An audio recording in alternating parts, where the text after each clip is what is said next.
جب امام مہدی کا ظہور ہوگا تو سب سے پہلے امام فرمائیں گے جو آدم کو دیکھنا چاہتا ہے وہ مجھے دیکھے، جو نوح کو سننا چاہتا ہے وہ مجھے سنے، جو موسیٰ سے ملنا چاہتا ہے وہ مجھ سے مل لے، جو ابراہیم کو پانا چاہتا ہے وہ مجھے پالے۔ اے لوگو، اگر میرے جد محمد مصطفیٰ صلی اللہ علیہ وآلہ وسلم کی زیارت کرنا چاہتے ہو تو میری زیارت کر لو۔ لوگ کہیں گے کیا ثبوت ہے کہ آپ امام مہدی ہیں؟ تو بس یوں امام مہدی علیہ السلام ثبوت پیش کریں گے۔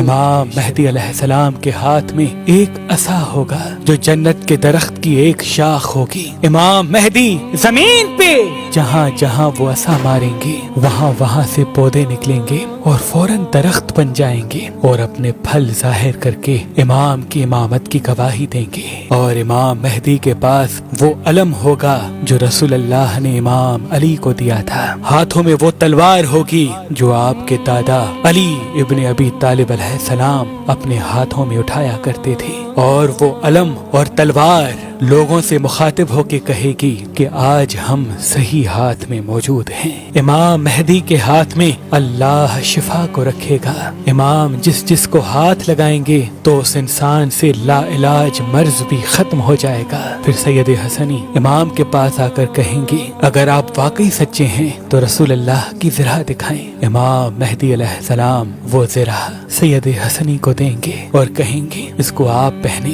وہ لرز اٹھیں گے۔ امام کے بار بار اصرار پر جب وہ پہننے کی کوشش کریں گے تو ان کے جسم پر وہ زرہ پوری نہیں اترے گی۔ دوسرے لوگ بھی آگے آ کر پہننے کی کوشش کریں گے تو کسی کے جسم پر وہ زرہ پوری نہیں اترے گی۔ پھر امام مہدی علیہ السلام اپنے جسم مبارک پر رسول اللہ کی زرہ پہنیں گے۔ ان کا جسم نور کی مانند چمکتا رہے گا۔ لوگ ان کے ہاتھوں کو چومنا شروع کر دیں گے۔ اتنے میں آسمان سے 3313 فرشتے آئیں گے اور امام کے ہاتھ پہ بیعت کریں گے۔ وہ فرشتے وہ ہوں گے جنہوں نے اللہ کے نبی نوح علیہ السلام کی کشتی کو سنبھالا تھا، حضرت ابراہیم علیہ السلام کی آگ کو ٹھنڈا کیا تھا، حضرت موسیٰ علیہ السلام کی قوم کو دریائے نیل سے پار کروایا تھا۔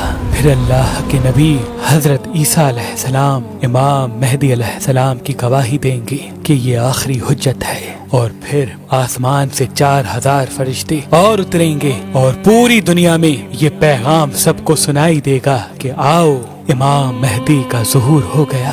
لوگ یہ سوچیں گے کہ امام کے پاس جائیں، اپنے کھانے پینے کا سامان بھی لے کے جائیں، تو ساتھ ساتھ فضا میں یہ آواز بلند ہوگی کہ اپنے ساتھ کھانے پینے کا سامان نہ لانا، کیونکہ امام مہدی کے پاس حضرت موسیٰ علیہ السلام کا وہ پتھر موجود ہے۔ جب وہ پتھر زمین پہ گرتا ہے تو ان سے 12 نہریں نکلتی ہیں، جو ان سے پانی پیتا ہے نہ ان کو بھوک لگتی ہے نہ پیاس۔ اس دنیا میں اللہ نے علم کے 27 حروف تخلیق کیے۔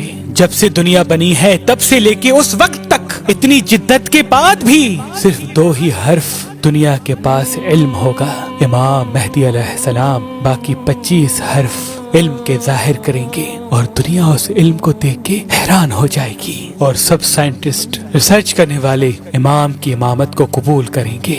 امام مہدی کا ظہور اللہ کے گھر سے ہوگا، اور امام مہدی علیہ السلام پہلا خطبہ خانہ کعبہ سے دیں گے۔ پھر آپ روضہ رسول کی طرف رخصت ہوں گے اور وہاں سے کوفہ کی طرف روانہ ہوں گے۔ آپ کی حکومت تقریباً 309 سال تک زمین پہ قائم ہوگی، اور یوں اس زمین سے غریب اور امیر کا فرق ختم ہو جائے گا۔ لوگ ایک دوسرے کا دل کبھی نہیں توڑیں گے، کوئی بھی کسی پہ ظلم نہیں کرے گا، ہر کوئی ایک دوسرے کا احساس کرنے لگے گا، محبت امن کے ساتھ ہر انسان زندگی بسر کرے گا، اور یوں یہ دنیا جنت کا عکس بن جائے